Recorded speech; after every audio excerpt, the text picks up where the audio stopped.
The kitchen was warm that late Saturday morning, sunlight streaming through the wide windows that overlooked the backyard. Emily had always thought of the kitchen as the heart of her home.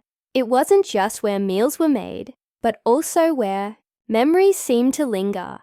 She could almost hear echoes of laughter from years past, the sound of clinking dishes during family dinners, and the small tender conversations that seemed to happen only when someone leaned against the counter with a cup of coffee in hand.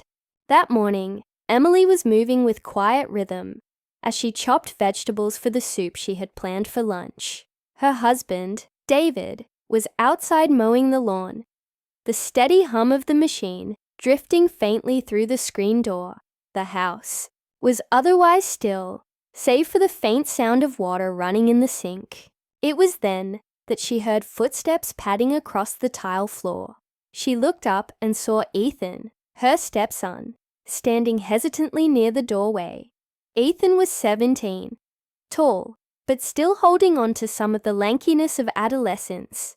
His dark hair fell a little into his eyes, and though he had grown so much in the last couple of years, there were moments, like the way he lingered in the doorway, that reminded Emily he was still figuring out how to navigate the world. "Hey, Ethan," Emily said warmly, setting down the knife and wiping her hands on a kitchen towel. "Hungry already? Or just keeping me company?" Ethan shrugged, a familiar half-smile tugging at his mouth. "Maybe both." She smiled, glad he had chosen to come in. Their relationship had been built slowly, layer by layer, over the years since she had married David. At first, she had been nervous about becoming a stepmother, unsure how Ethan would accept her. But time, patience, and genuine effort had softened those edges. Still, there were unspoken questions and boundaries they were both careful about. Ethan moved toward the counter and leaned against it, watching her. He seemed restless, like he wanted to say something, but wasn't sure how to begin. Emily recognized that look. It was the same one David wore when something weighed on him, but he hadn't yet found the words. "You okay?" she asked gently. Ethan hesitated, then nodded. "Yeah, just can I ask you something?" Emily tilted her head, sensing the seriousness in his tone. "Of course, you can always ask me anything." He glanced down at the counter, running his hand across the smooth surface, before lifting his eyes to hers. "It's about, stuff, family stuff, and well, about Mom." The words came quietly, almost carefully, as if he was afraid they might break something fragile in the air between them. Emily's chest tightened slightly, but she smiled softly, pulling out a chair at the kitchen table and gesturing for him to sit. "Let's talk. I'll make us some tea." Ethan sat down, resting his arms on the table. He looked older in that moment, weighed down by thoughts he didn't usually share. Emily busied herself with the kettle, giving him a moment to collect himself. When she sat across from him, steaming mugs between them, she leaned forward. "What's on your mind?" Ethan took a breath. "I was just wondering why things had to turn out the way they did. I mean, with Mom and Dad, and then with you. Sometimes I feel caught between everything. Like, I don't know where I'm supposed to stand." Emily felt her heart ache for him. Divorce was never easy, and though years had passed, she knew it had left questions in Ethan's heart that weren't easily answered. "I get that," Emily said softly. "It's a lot to carry, isn't it?" He nodded, his eyes dropping to the table. "Sometimes I feel guilty for being okay with things. Like, I love Dad, and I care about you a lot. But then I think about Mom, and how she feels, and I feel like I'm betraying someone. No matter what I do." Emily reached across the table and placed her hand gently on his. "Ethan, you don't have to choose. Loving one person doesn't mean you're taking anything away from another. You have room in your heart for all of them. That's not betrayal. That's love." He swallowed, his throat tightening. "But what if Mom thinks I'm replacing her?"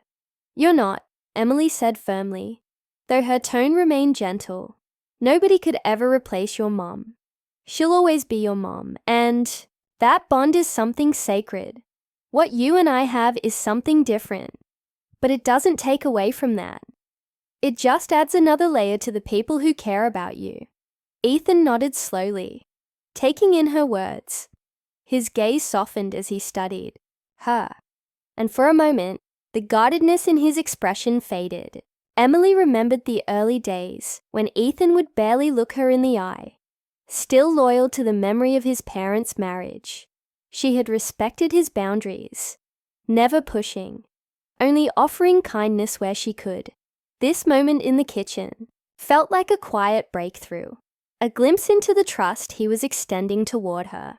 You know, Emily continued, families aren't always neat and perfect. Sometimes they're messy, and sometimes they look different than what we imagined. But that doesn't make them any less real or any less important.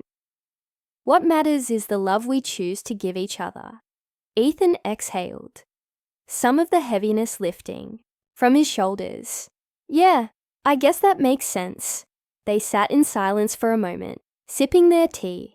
The sound of the lawnmower had quieted outside, replaced by the chirping of birds. Emily felt grateful that Ethan had chosen to bring this to her, that he trusted her enough to voice the questions that weighed on him. Finally, Ethan spoke again, his voice softer now. Do you ever feel like you don't belong? Like you're trying to fit into something that wasn't meant for you? Emily blinked, surprised by the rawness of the question.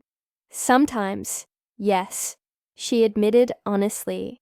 When I first became part of this family, I wondered every day if I was intruding, if I was asking too much of you and your dad.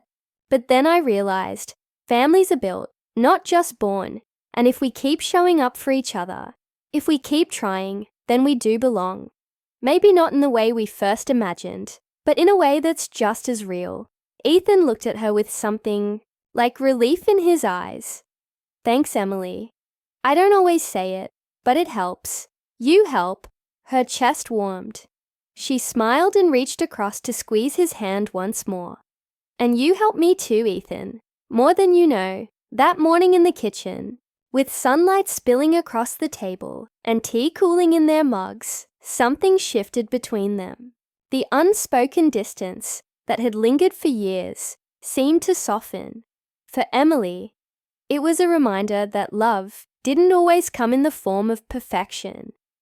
Sometimes it came in the form of two people sitting in a kitchen, daring to ask the hard questions and finding answers together.